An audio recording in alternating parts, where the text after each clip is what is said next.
আমাদের জনগণের জন্য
আমার স্বামীকে ধরা হবে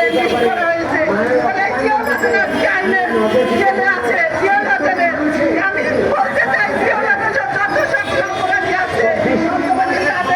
বিচার হাজার বিচার করে যারা এইগুলোর সাথে জড়িত তাদের বিচার আর এই যে অন্তর্দেশগুলো যেগুলো আপনারা বাতিল করতে চান অন্তর্দেশকে